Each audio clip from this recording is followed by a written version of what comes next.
Kwa jina naitwa Rizwan Burhani, mimi natokea Yodo, Tanzania, lakini pia tupo katika kongamano la vijana, ukizingatia huu ni mwezi wa wanawake duniani.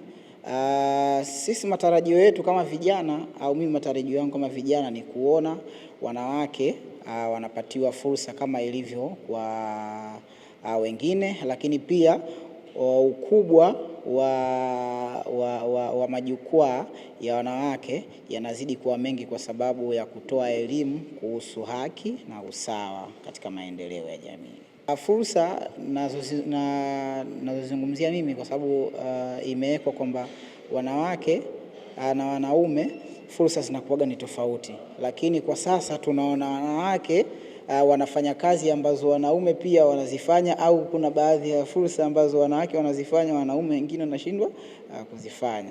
Elimu inavyozidi kupewa na tunavyozidi kugaiwa na tunavyozidi kupewa elimu, watu wanapata uelewa kuhusu walemavu, kuhusu wanawake, kuhusu vijana.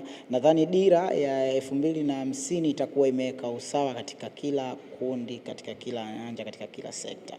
Kwa majina naitwa Maimuna Said Ahmad, natokea Yodo, Youth with Disability Association.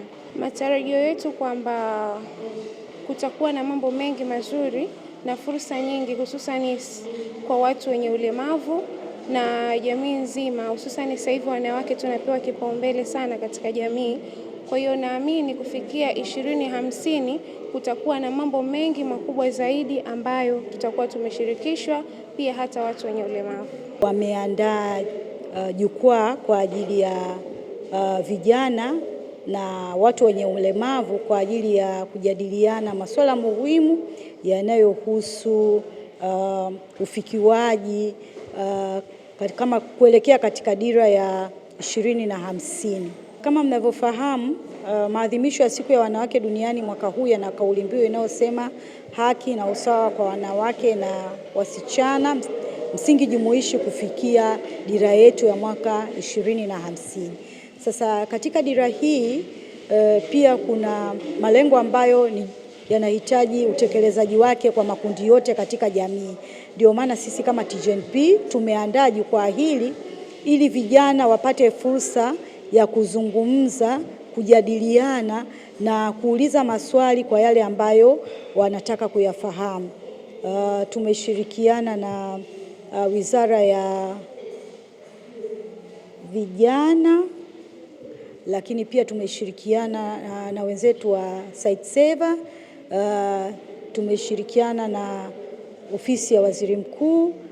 Lengo hasa na madhumuni ni kwamba ile mipango, sera ambayo imewekwa iweze kutambulika kwa vijana, lakini pia kuangalia fursa mbalimbali ambazo vijana wanaweza wakazitambua kwa ajili ya kwanza kuchagiza maendeleo, lakini pia kuleta ustawi wa maisha yao. Naitwa Sabina Maheke, ni afisa mradi kutoka shirika la Sightsavers. Sightsavers ni shirika la kimaendeleo la kimataifa lenye lengo kubwa na dhamira ya kuondoa upofu unaoweza kuepukika. Sightsavers inafanya kazi kupitia mifumo ya serikali na ina miradi ya maendeleo, ina miradi ya afya ya macho, ina miradi ya magonjwa yasiyopewa kipaumbele, lakini ina miradi jumuishi ambayo hasa tunaangalia kwenye masuala ya vijana na uchumi na ujumuishaji wa vijana, hususan katika sekta ya jamii, sekta ya maendeleo na sekta ya uchumi.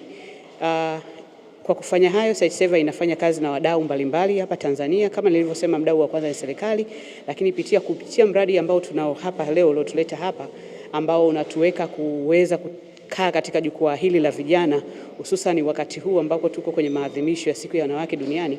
Tunalenga kuongeza ujumuishwaji wa vijana wenye ulemavu katika sekta ya ajira, tukiangazia kuondoa ama kupunguza vikwazo vya kijinsia ambavyo vinakwamisha vijana wenye ulemavu, hususan vijana wa kike, kuzifikia fursa hizo za ajira. Na leo tuko hapa tukishirikiana na wadau wakuu, mtandao wa kijinsia Tanzania TGNP, lakini tuko na shirika la maendeleo la vijana linaitwa Yodo, na sisi wenyewe Sightsavers, tukiwaleta vijana pamoja katika jukwaa hili pamoja na wadau mahususi kutoka serikalini, hususan kwenye masuala ya vijana, masuala ya uwezeshaji kiuchumi na masuala ya ulemavu, tukiangalia sera za msingi, tukiangalia maeneo makuu ambayo serikali imekuwa ikiyafanya katika kutatua tatizo la ufikiwaji wa ajira kwa vijana wenye ulemavu. Kwa hiyo jukwaa hili ni sehemu ambayo vijana watakutana na wataalamu hawa katika kutatua, kujadili na kuweka mkakati wa namna gani vijana wenye ulemavu hususan vijana wa kike wataweza kuzifikia fursa za ajira.